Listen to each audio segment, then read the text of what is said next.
Hi, everyone. Welcome to today's webinar. My name is McKay Allen. I'm the Director of Marketing and Communications at Convirza.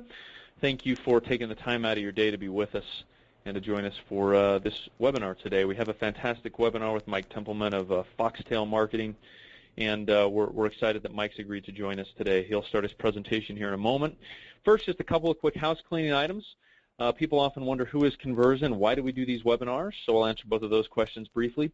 Convirza, we're a call analytics company, and essentially we do three things related to phone calls. Number one is we do attribution. That is, we marry phone calls to specific marketing channels, ads, campaigns, etc. So we can tell you what's producing calls and what isn't. Number two is we actually provide the analytics around phone calls.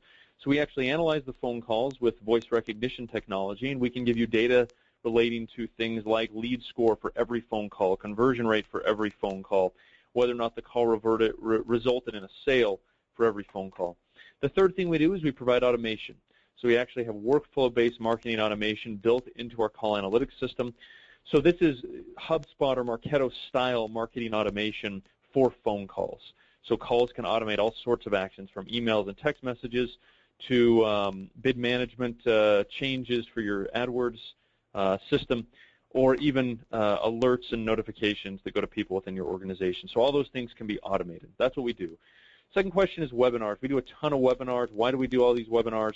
Well, we like to have experts on, like Mike, who know their stuff, who know their field, and who can provide us with fantastic content. It's a great content marketing tool for us, number one. And number two is it allows you to learn really great best practices from some of the brightest minds in the world of marketing. And so that's why we do them. In terms of house cleaning for today's webinar, we encourage you to ask questions. You'll notice the little question bar in the bottom of your screen there in the GoToWebinar panel there. Just type questions into that screen. I'll read those to Mike at the conclusion of his presentation, and he'll address those. The other thing I would like you to do real quick, just so you can see where that question area is, just type in where you're calling in from today in that question area. And we'll get an idea as to where you all are, as well as let you know where this question area is. So we've already got some people typing in. I'm based in Salt Lake City. Mike is based outside of Salt Lake City. We have some people calling in from Pennsylvania, New York City, California. We've got Dallas. We've got Virginia on the line. We've got a lot of people on the line today. So thanks for being here, everybody. Emeryville, California. I see another one. So that's right across from San Francisco, across the Bay Bridge there. So thanks for being here, everyone. We appreciate it. The other thing to note is the webinar is going to be recorded. It's being recorded right now. So we'll send that recording to you via email. Probably tomorrow morning is when we'll send that out. And we already have Mike's slides available on SlideShare. We'll send those out as well. So with that, I want to introduce Mr. Mike Templeman. I met him at a conference in Vegas. Turned out our offices are very, very close to each other, and we didn't realize it. In addition to being the CEO of Foxtail Marketing, he's also a contributor to Fast Company, to VentureBeat, and to Entrepreneur. He has worked as a consultant before, and he's really become an expert in the space of demand gen. That's what his agency specializes in. They work with a lot of companies to help them generate leads and close business, which is really what an agency should do. So with that, Mike, thanks for joining us today. We appreciate it. I'm going to give you control of the screen, sir. Perfect. And Thanks. Let me know when you have that.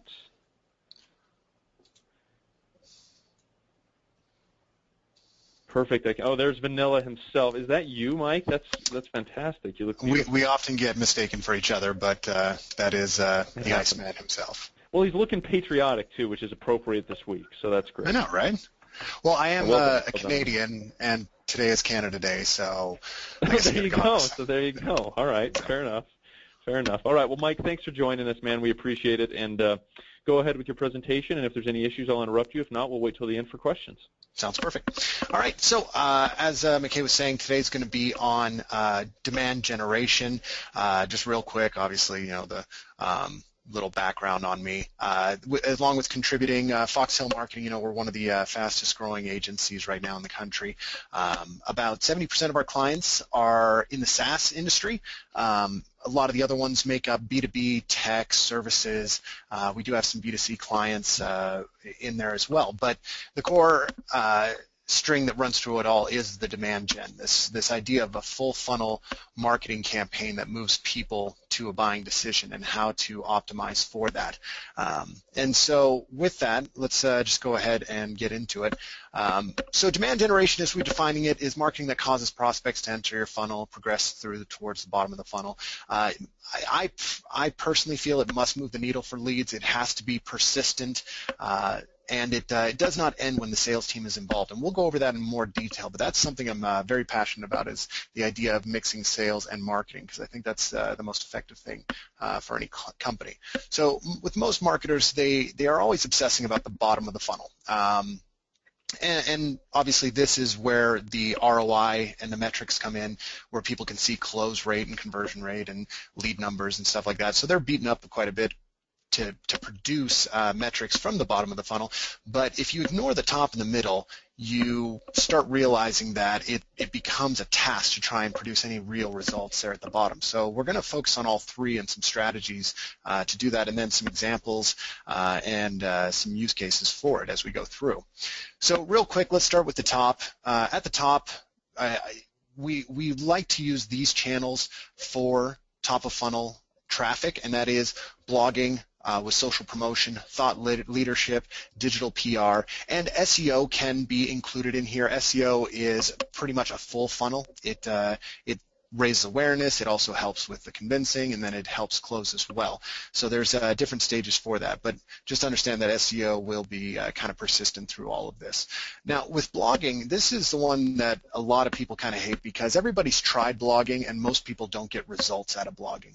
McKay with Convirza actually has a cool case study that he's done specifically with their company, and I believe it was 150 blogs in 50 days. They did 3 blogs a day, and it ended up producing some phenomenal results for them. And really what you do see with blogging is there are some inflection points based on the volume that you're producing. Some tips that we give to our clients. One is everyone should be blogging. Google likes to see multiple authorships in your blogs, but also people like to see different voices and hear from different aspects of the company. And with that, we institute a lot of blogging techniques with our clients, but here internally, we produce about 10 blogs a week, and it's everybody blogs, everyone from the front-end interns all the way to myself. I produce quite a few blogs for the company blogs. Now, the blog should be engaging and fun. There's something that I harp on, and that is human-to-human marketing. It doesn't matter whether you're a business marketing to another business. There's always one human being on one end and another human being on the other end, and you should never forget that, because people want to be engaged. They want to have fun. Now, this is the part that a lot of people ignore when it comes to blogging. Blogging is not a field of dreams, set it and forget it scenario. You do have to promote them to get the most results out of them. Now, you will get some SEO results, but really to maximize what you can get, we do social promotion, and it's very cheap. It's campaigns that run on Facebook, Twitter, and LinkedIn that are building awareness of the blog and promoting it out to your target audience. You do this by creating custom demographics or creating custom audiences in Twitter and Facebook. They allow you to do that, and you do that through email addresses that you've either accumulated or that you've purchased or anything like that. And I'll explain a little bit more how to do that in the end. Now, we will get into retargeting and remarketing further on down, but you have to ensure that remarketing and retargeting is set up on your site. Why? Because you're getting top of funnel traffic here. Yes, they're in your target audience if you're doing this correctly, but if you just touch them once with a blog post, they're going to be gone. They're going to leave your site and never remember who you are. So the trick is to inject a remarketing and retargeting cookie on their browser to get some kind of information. If you can get a call to action for them to subscribe to the blog and get an email out of it, you can do even cooler things when you actually have an email address from them. But remarketing and retargeting is essential. Thought leadership, this is ensuring that the C-suite, the VP level, really anybody in the company can do this. This is employee advocacy, but it's building up your team members as thought leaders. The 2 platforms that work really well are Twitter and LinkedIn. You have very engaged audiences there. It used to be Google+, still for some, but honestly, it's becoming more and more of a waste of time. And what you really want to do here is don't just be a repurposer or a rebroadcaster of other people's thoughts. It's taking your own thoughts and putting them on there. And don't, again, just give the company line, but rather what works really well with thought leadership is taking a very hard stance on news that comes up in the industry. Something comes up, give your feedback on it, give your thoughts on it, explain how you would have done things differently, or criticize. Honestly, criticism will cause conversation, cause interaction, and that leads to more sharing, more exposure. Yes, you're always going to have someone that doesn't agree with you, but that's what you want. I mean, Seth Godin's quote is, "The danger is not in standing out, but it's in blending in when you're marketing." So you want to make sure you stand out. So get the team involved in sharing as well, commenting and liking. Most of the algorithms on Twitter and LinkedIn have some things in there, some systems in place that if something is getting traction through shares and likes and comments, it will get more weight and more authority in people's news feeds. So it gives it more reach. So what we do here in the company is someone puts up something of theirs, a thought leadership piece or a post of theirs, and they put it up on Slack. Everybody goes, shares, likes, comments on it, and involves. We've had people disagree with people in the office and start conversations just like that. Again, you don't have to agree with everybody. With LinkedIn, there is the long form posting that you can do, and it's at the top. Everybody has access to it. You can basically post a blog there. What I would suggest is if you are going to do that, you want to post it on your blog first if you're going to be using it on multiple locations. LinkedIn does get it's the pulse feed, and that does get crawled by Google, and you can get duplicate content hits if you don't have the first publisher date on there. So you want to make sure first publisher is on your site, wait a few hours, then publish it on LinkedIn. LinkedIn has that pulse feature, which can move your posts to some really cool results. We had one client in particular, they posted on there. Through some sharing and some traffic, they were able to get about 40,000 views on the post. It was picked up by Pulse. It moved to the top of Pulse for that category, and it had resulted in 40,000 views. A lot of shares, a lot of likes. Now, what does that mean? Well, actually, they were able to track 6 sales opportunities directly to that post. 6 doesn't sound a lot, but their LTV is around 300,000 per customer, so really it had a huge ROI for them. And pairing it with a call to action at the bottom, don't be afraid to put in a piece of content that you have and say, hey, go download this here for more. Take an excerpt of one of your eBooks, put it on LinkedIn, and then ask people to download the full piece of content from your site. Or you can have them put a link to your blog and say, visit our blog for more information on this, and subscribe. Okay, digital PR. This is a little bit of growth hacking, I guess you would call it, but every company should be doing this. It's not for big or small companies, it's for everybody. And the way you do this is you create custom audiences in Facebook and Twitter and LinkedIn for journalists and thought leaders. The custom audience feature in LinkedIn and Twitter, you can upload a certain audience to there. It can be as small as 20. With Twitter, it has to be a minimum of 500. And then you can push ads directly to those people. With LinkedIn, you can go in there and create an audience of people who work solely at Forbes or at MSN or at TechCrunch or any of these things. You can target the employees there. You can then go down and even say something to the extent of journalist as a job title. So you create that custom audience, and it'll get pretty small. But then you push your blog posts to them. Now you disguise them as press releases that tell a story. So you take your press release and you rewrite it as a blog post. Convirza, recently raised a round, and a blog post about how Convirza is changing the call metrics market and some of the successes they've had and these types of things. You write that up, you push it out, these journalists and thought leaders read it, and it spurs them to dig a little deeper. They'll scratch. They'll ask you if they could ask some questions about it. They might just write their own story repurposed from it. We've had people get exclusives on VentureBeat, TechCrunch, MSNBC from these tactics. The budget is actually very small to do this. It doesn't require a lot. You can set a $500 budget a month just to doing this, and you will touch most journalists with your stories. It's a way to stay persistent in front of them without pestering them with the outreach emails that you have to do with PR and these types of things. It's incredibly effective, however.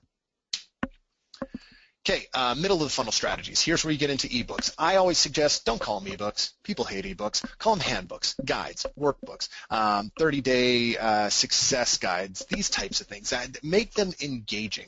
Ebooks have a tired feel to them, unfortunately. White papers. Everybody loves white papers, in-depth analysis on the industry. Audits. These are landing pages that asks people questions, and you can give them a rating. You can have a basic JavaScript or front-end developer do this, or you can create a quick survey monkey if you have no developers at your company and just have them fill out forms and answers, and that's simple. Webinars, obviously, we're on one right now, very, very effective. And then create landing pages with capture forms, retargeting, and exit intent. And I'll go into that a little bit more in a minute. So the ebooks and white papers. First off, one thing you want to do is stop talking about yourself. We tell our customers and our clients to give until it hurts. You're teaching, you're educating with these things. You want to build your thought leadership, your expertise, but most of all, you want to build trust. Nobody wants to go pick up your brochure. So write something that fixes their problems, but be engaging. Also, be brief. 100-page ebooks, we've seen them. We've actually seen 300-page ebooks. They're dead.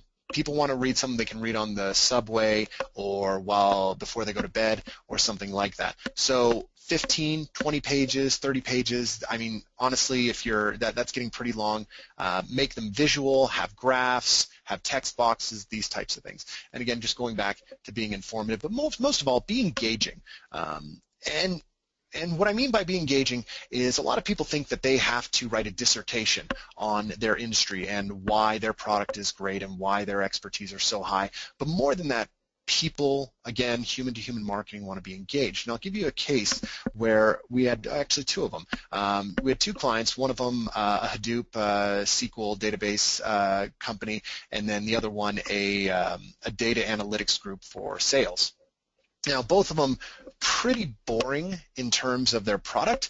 So instead of writing about their product or even oftentimes writing about the industry, they went a different route. The Hadoop SQL database group, they wrote the top 25 hacks. Well, we wrote it, but they produced top 25 hacks for Hadoop and shortcuts and these types of things. What we did was we went out and we found 25 experts in that field, and we got them to give us their feedback, or we took stuff from their blog and asked for permission on that.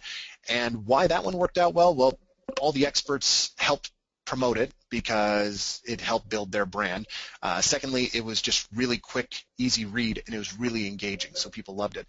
The other group, they put together guides on giving the perfect demo and how to close deals faster with 100 tactics for closing sales faster. Again, short, to the point. People love lists. People just like to be engaged. You can take multiple blog posts and combine those into an ebook. That's a quick way to get one of those done, but be engaging. So the audits, they're good for standoff clients, people that you have trouble reaching. They're an awesome icebreaker for your salespeople, and the way we describe this is that they should be giving themselves, as you see here, a picture of a psychiatrist, but giving themselves a self-audit, asking them the questions that are very telling to really qualify them for your team, and then at the end, say, we will call you with your results.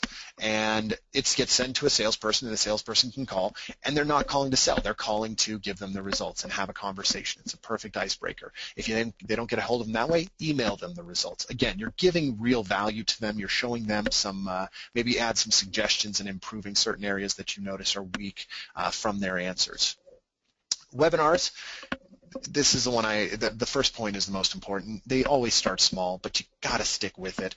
Webinars, I've seen so many groups give up because they didn't get a great attendance to their webinar.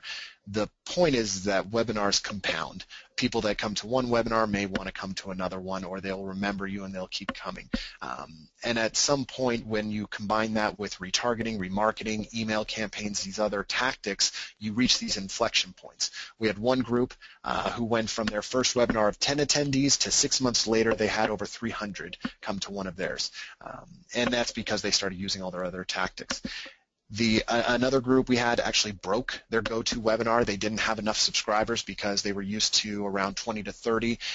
For some reason, one of the messages really struck. They hit an inflection point, and they had about 300 or 400 people try and sign up. They were only on a 100-person subscription, and it was a great problem to have, but it looked really bad. They had to reschedule it. They fixed it, and it worked well for them. But you just keep going because you don't know when that will happen. Landing pages. A lot of people make this mistake. They just give stuff away for free. If you're giving something, ask for something. Based on the value of what you're giving, ask for something commensurate in return. So if you're giving an ebook, something that took a lot of time, something that's very helpful, ask for name, phone number, email, company name. You're totally fine doing that. If you're giving just a quick snippet of information, maybe an infographic or a quick slide deck, something of that nature, gate it behind, but only ask for an email in those situations because it's less valuable. Always have remarketing and retargeting on your landing pages. A lot of groups forget to do that. You should have remarketing and retargeting because they are obviously interested in what you're writing about. They're in your target audience. You want to continue talking to them.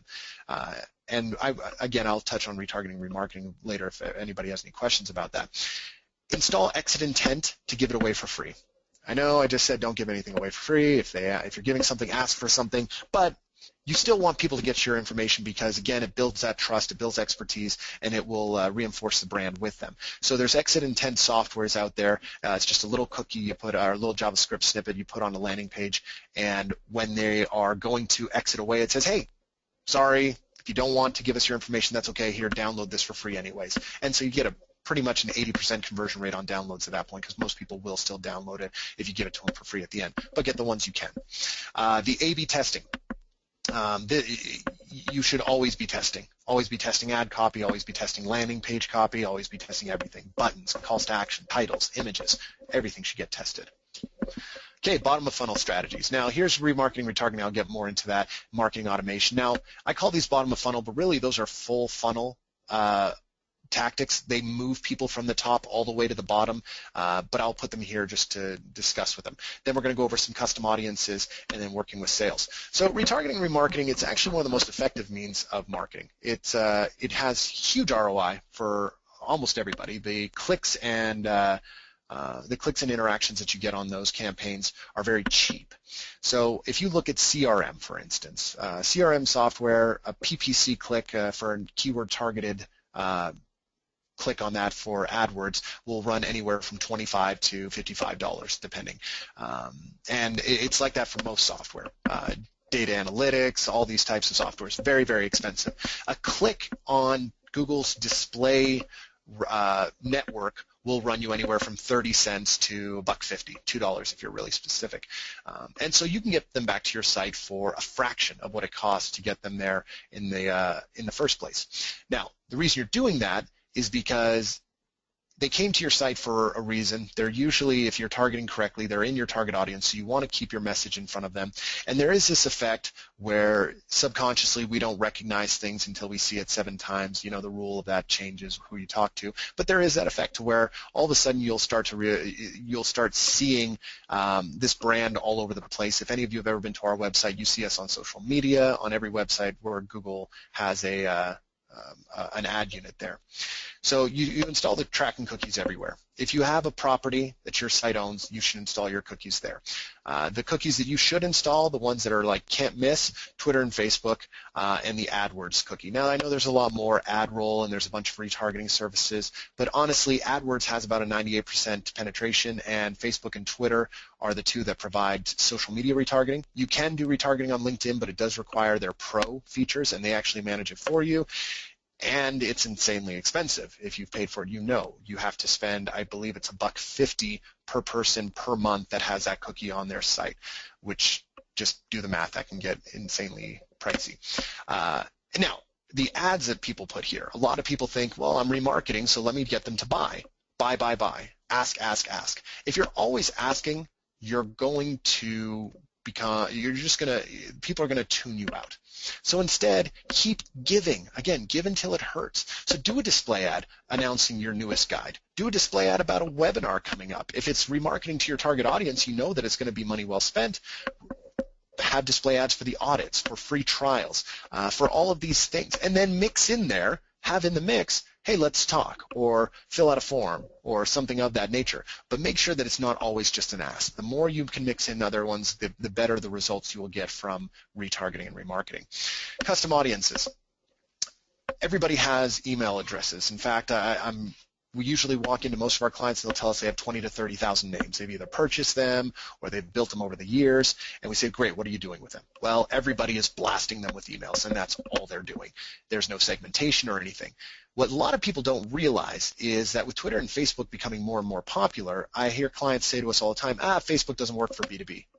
It actually has the best ROI for our clients, and Twitter does as well, because they link their business email to their social accounts so they can get notifications on their social accounts. The minute they do that, you can have access to their social account, and that means you can have access to it on desktop and on mobile, which is the holy grail of retargeting, is being able to target people on mobile, because a lot of mobile browsers don't accept cookies, so it's hard to track people. But Facebook and Twitter have almost over 80% utilization rate on their mobile apps, so people are seeing it there. So what you do is you take all these 30,000 emails that you have and you upload them into a custom audience in Facebook and Twitter. If you need to know how to do that, just Google it. It takes about 5 minutes to do. And then you put it in there, and then you create campaigns targeting just these people. Again, you had their email, you purchased it somewhere, you know they're in your target audience, so use it to show up in their social feeds. They may not make the purchase decision because of Twitter and Facebook, but you can reinforce the brand, you can get them to download content, you can get them to come to some of your events or your webinars, these types of things. Facebook is actually the highest ROI for our firm personally in terms of retargeting. Twitter is second, LinkedIn is third. LinkedIn is critical in everybody's, and I actually look at LinkedIn as more of a top and middle funnel than a bottom of funnel. Direct response ads on LinkedIn do not convert well. I'll tell you that right now. They do not. You can expect maybe a 1 to 2% conversion rate. Clicks on LinkedIn cost about $5 to $10, depending on how you're targeting. So you're looking at very expensive costs to get someone to fill out a form. However, it's phenomenal at targeting your audience. You can tell me that you want to only go after VPs of sales who work in this industry within companies that are this size and who have gone to this school and have these as hobbies. Sorry, not hobbies, but as this is a skill set. You can get crazy specific. So you get them to your site. If they download a book and they give you all of their information, perfect. That's a win. If they don't worry. You captured them for retargeting. So you use that $5 click or that $10 click to get them to the site. Now you'll use these 30 cent to $2 clicks to bring them back time and time again. And that's how you make it a valuable resource. So LinkedIn is critical. And yes, you can attribute, if you go full funnel, a lot of the closes to a first touch with LinkedIn. But you have to give credit to Twitter and Facebook for nurturing, because they are incredibly effective at doing that. Now, you can run very, very specific campaigns on Facebook and Twitter, which is actually quite a bit of fun. If you have an audience of at least 500 people, on Twitter you can run it. With Facebook, you only need 20. So what we've had clients do is upload their list of people that they saw at a trade show and create an ad all about the trade show. And they put up their logo and say, hey, it was great meeting you at Dreamforce. It was great meeting you at SMX. And all of a sudden, people react at a very, very high level to that, because you're getting kind of creepy good at your targeting, and they will give you props, and they will convert, and they will respond to those types of ads. So think about how granular you can get with custom audiences, and that's where moving them down towards the purchase decision. If you can get so granular, it is okay to ask for that sales conversation. Marketing automation is critical. If you're not doing it yet, you really have got to be doing that, honestly. And you got to be spending time on it. We come across so many of our clients. We use Eloqua, Marketo, Pardot, Acton, Silverpop, HubSpot. I could go on and on and on and on and on. Personal favorite is HubSpot. I think it's one of the best UIs. It has one of the best tracking cookies for attribution. Marketo and Eloqua are obviously the ones of choice for the enterprise, and the other ones are all scraping for a piece of the market share. You need to use it for its full functionality, which is ensuring that all of the tracking ability is on there, that you are using it for lead scoring, that you have a drip campaign for all occasions. If someone came to a webinar, there's a drip for that. If they downloaded an ebook, there's a drip for that. A white paper, a different drip. If they subscribe to your blog, a different drip for that. All of these things should be in there. You should personalize them. Pick individuals at the company to send these emails from. Goes back to human marketing.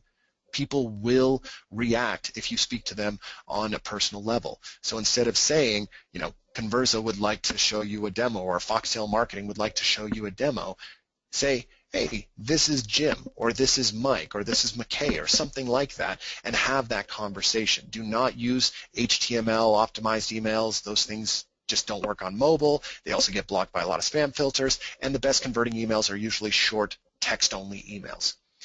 Use it to move people from the top of the funnel to the bottom of the funnel. The minute you get their email, whether you get that at the top or you get it at the bottom, you should be moving them down. And that is not always asking, but giving with slight reminders of who you are, what you do. So make sure your emails, there's that old saying that salespeople should never send a circle back or just pinging you or coming back to the conversation email, because they're not giving any value, and it's just pestering the client. But rather what they should do is give value with every email. So you see a lot of really good salespeople say, hey, here's an article I found. Wanted to see if you'd be interested in that. Oh, by the way, where are we on this? That's how your emails should be moving people down the funnel. Hey, thanks for downloading our guide. Here's a recent webinar we did. You can watch the video here. Thank you for downloading our white paper. Thank you for subscribing to this. Here's this. Here's this. Give it all to them. Give everything. Give as much content as possible. Marketo says 83% of B2B, HubSpot says it. HubSpot says 83% of B2B buyers are researching before they buy. So give until it hurts, okay? And then the part of just not being too pushy, know how to ask. You can ask in a footer. You can ask at the end of the email, but don't just email to ask, because that's just going to get you unsubscribed or spammed. Working with sales. Biggest part that a lot of companies forget. There is a blend that is happening. We don't know at which point sales and marketing, really separate nowadays if you have a fully integrated marketing funnel to a great nurture funnel on your sales teams with ADRs and whatnot. So you can create with your marketing automation personalized email campaigns for each sales rep to save them the time and effort, so that when they get to a point where a client says, contact me in 6 months, or I'm just not interested right now. Every one of those situations should have a form in your Salesforce or in your CRM. It should have a form fill out, and they categorize it as that. When it's categorized as that, it should immediately kick over to your marketing automation, and you have a preset campaign to keep moving those people down. If they say not right now, or they can't afford, then wait until 4 months down the road to send the first email. If it's just not right time at the budget, send the email at the next quarter. Think about these email campaigns. Put yourself in those in your buyer's shoes and think how you would want to be followed up with. Okay? Don't remove them from campaigns until they are sold, or unless they unsubscribe. But a lot of people have a preset drip that goes 4 or 5 emails. What happens after that? Well, they go on to the scrap pile because they never converted.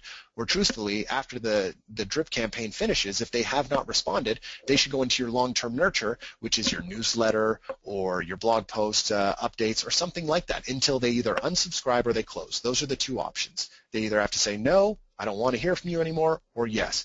But if you haven't heard from them, you have to take that as a no answer, and you have to work towards one of the other ones.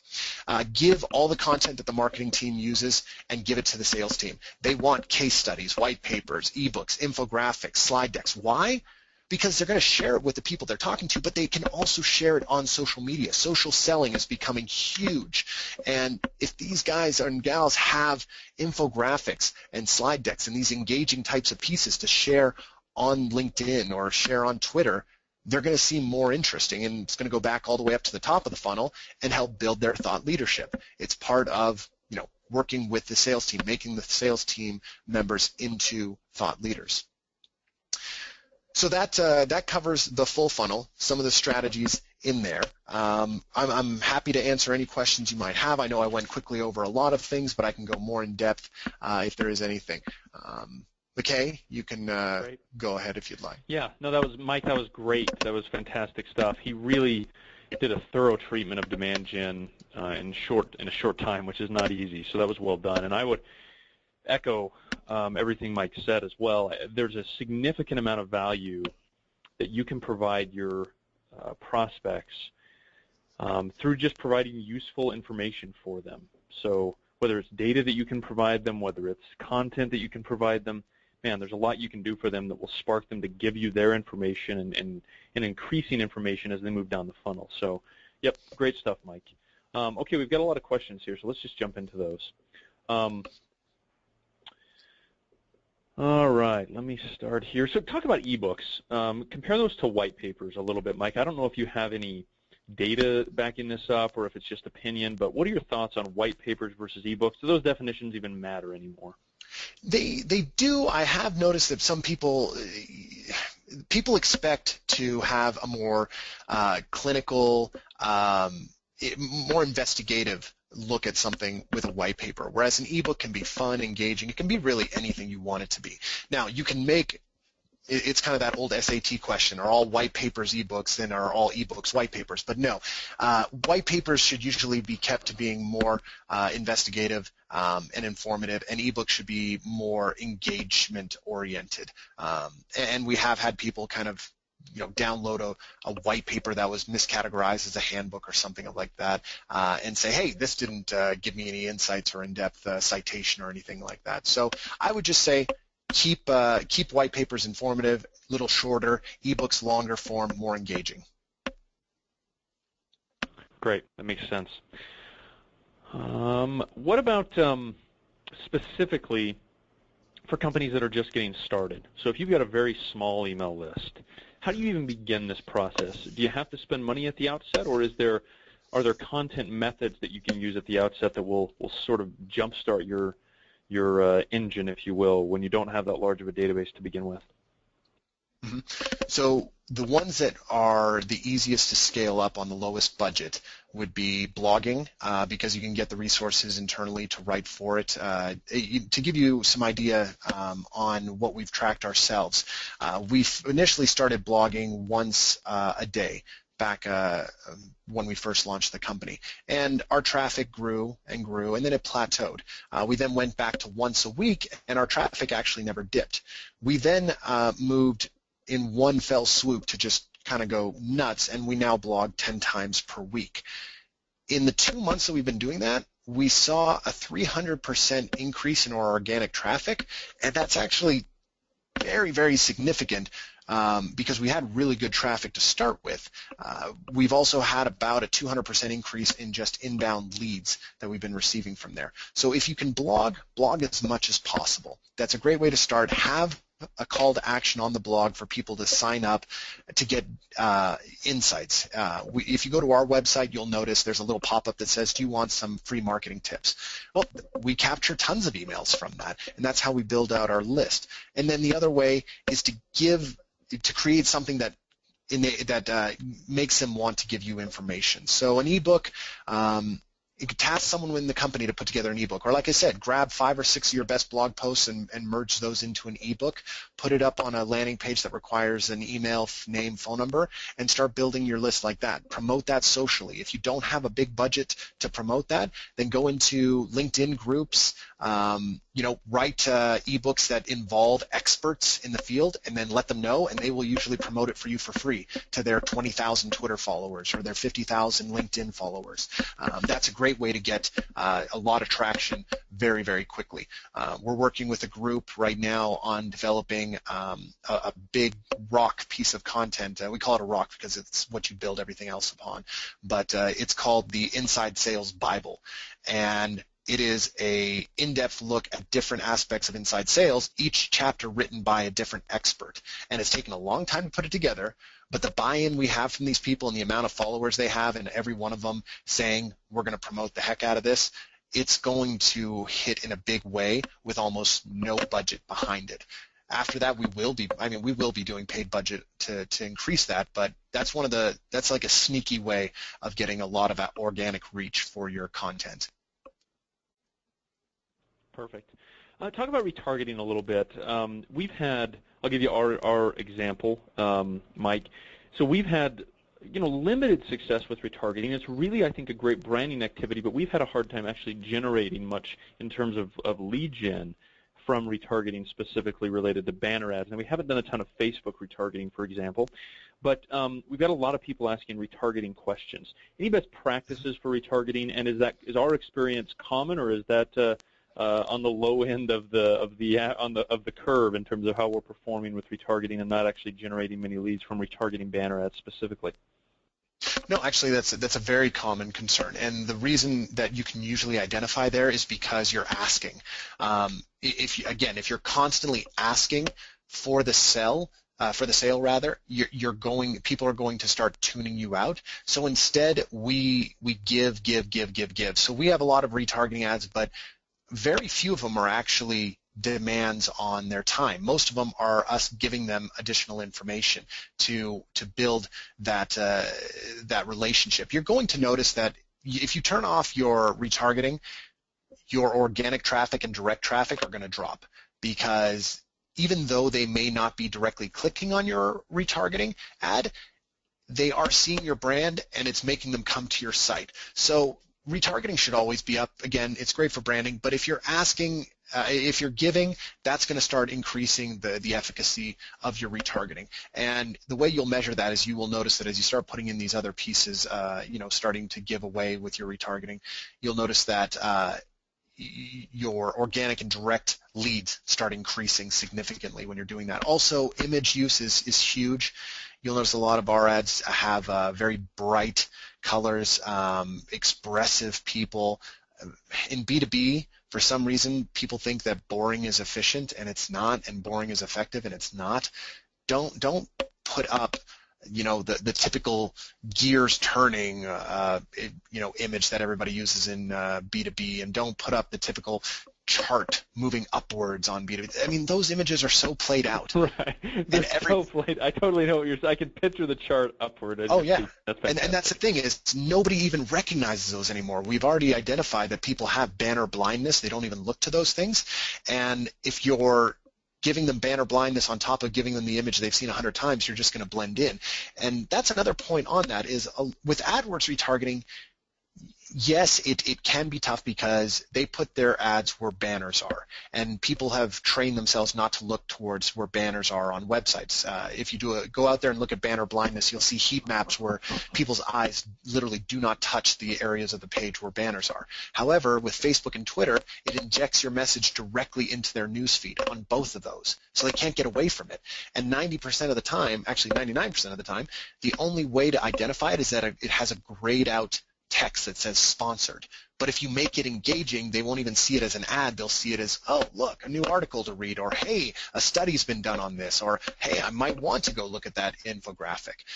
That's why Facebook and Twitter are so dang effective, is because they put it front and center and people can't avoid them.